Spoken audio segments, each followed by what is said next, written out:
Sebelum lanjut membuat user interface-nya, pastikan kita sudah terlebih dahulu membangun basis datanya, yaitu sudah membuat tabel-tabelnya dan mengisi tabelnya dengan data-data yang diperlukan. Contoh kasus di sini,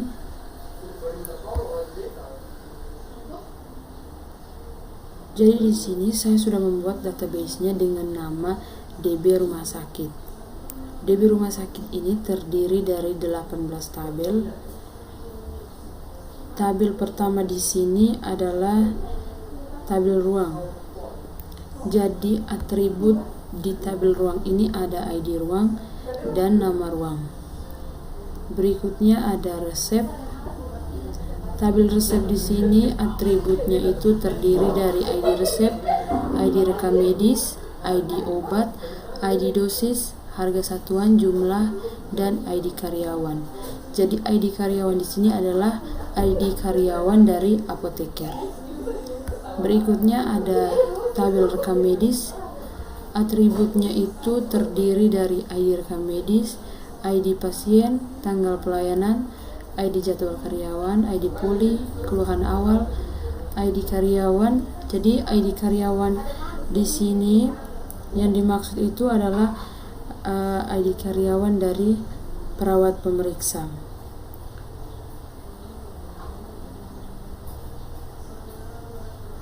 Berikutnya ada ID, ada tanggal check-in, ada jam check-in, tinggi badan, berat badan, suhu, tensi, catatan hasil lab, catatan alergi obat, catatan alergi makanan, jenis perawatan, lama sakit.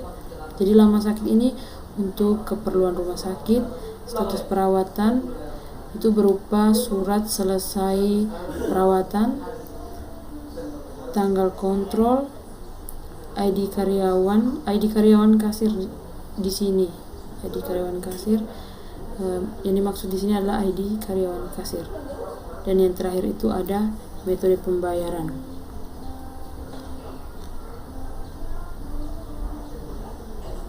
Berikutnya ada rawat inap.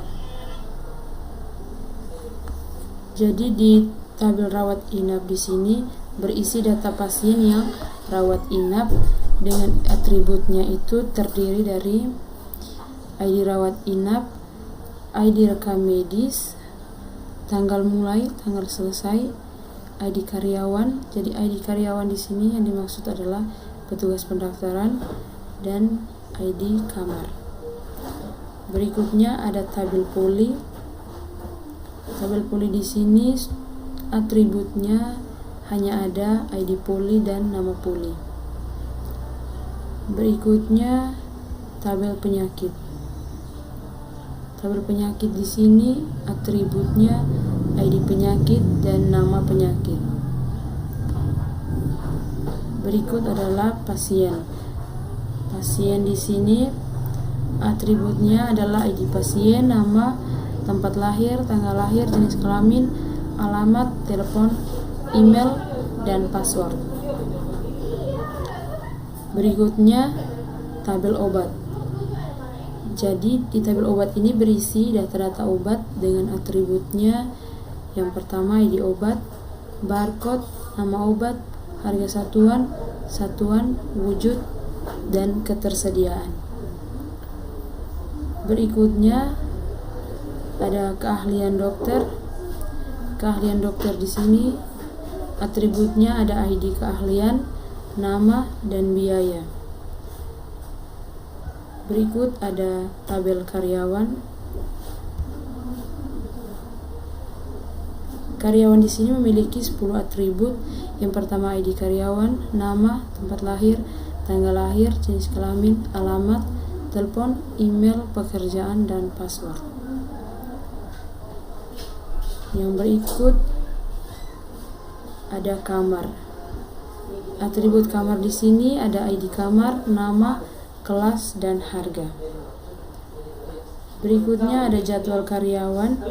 Jadi jadwal karyawan di sini adalah menyangkut dengan jadwal kerja. Atributnya itu antara lain ID jadwal karyawan, ID karyawan, ID ruang, hari, jam mulai, jam selesai, dan status ketersediaan. Berikutnya ada Dr. Poli.